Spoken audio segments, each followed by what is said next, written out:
Now, the Palestinian issue is certainly one of the points of tension between Israel and the European Union, but it's important to remember the EU is not a monolith, but it's a network with differing centers of power.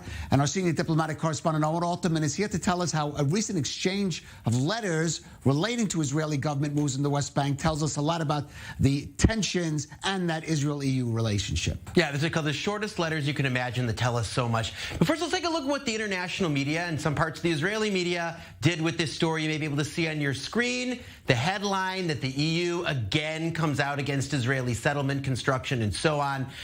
Again, Calev, not surprising to see that. And it's not untrue with what I'm about to tell you, but I'm not sure it's the headline. And again, as Calev, as you mentioned, what I think is important to understand, again, the EU is not one thing. It's a network of many things. There's the European Parliament, which is what it says, it's a parliament. There's the European Commission, essentially the European Cabinet, a group of ministers, to make a long story short, that implement the day-to-day policy. And then there's something called the European Council, different from the Commission. The Council, what's the European Council? That's the heads of state who get together usually once every 3 months, and they make the big picture decisions. So a parliament, a commission, and a council, and this is a story of how they interact. And it's, as you mentioned, how they interact on Israel's relationship with the EU. The EU, as we know, is involved in building, or at least funding, Palestinian building in Area C, those areas that are under Israeli control, including that region called Musafir Yatta in the South Hebron Hills that has been the source of controversy. 24 members of the European Parliament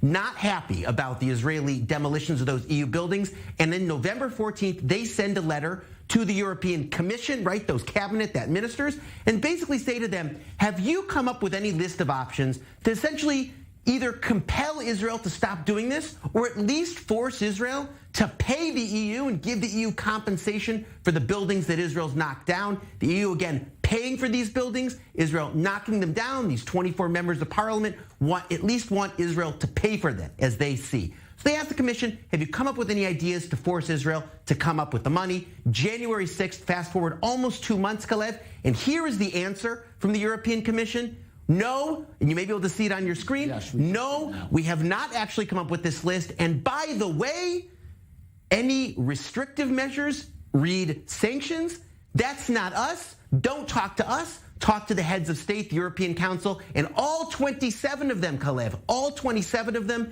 need to agree. Calev, what's going on here? We have a European Commission who feels its hands are tied. These are the people with the day-to-day policy. They don't like what Israel's doing, but they say, well, there's nothing we can do about it. We can't actually take any real action because we need 27 heads of state, right? It's enough for one of them to come out and issue a veto. Viktor Orban of Hungary, for example. Or Poland, and it's all toast. Or Poland, for example, or some of Israel's other best friends within the EU.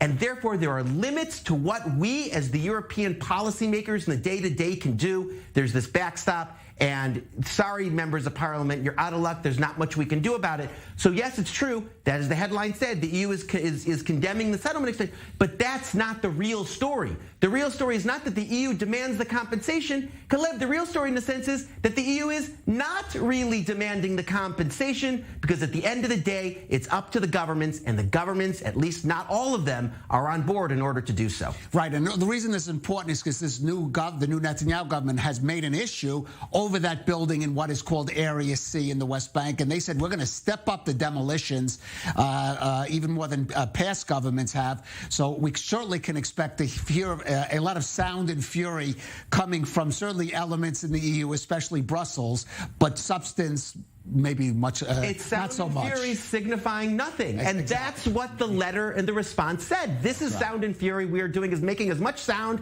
and as much fury as we can. But Calev, at the end of the day, go talk to, don't talk to us. Right. Talk to Viktor Orban, because it's he who you will need to get agreeing with you in order for anything really to happen. So again, I think that tells the real story in a microcosm of two simple letters of the dynamics between Israel and the EU. And you're right, Calev, playing out on this issue and potentially others as well. Right, you jumped ahead on my Shakespeare quote finishing, but Owen, thank you for that.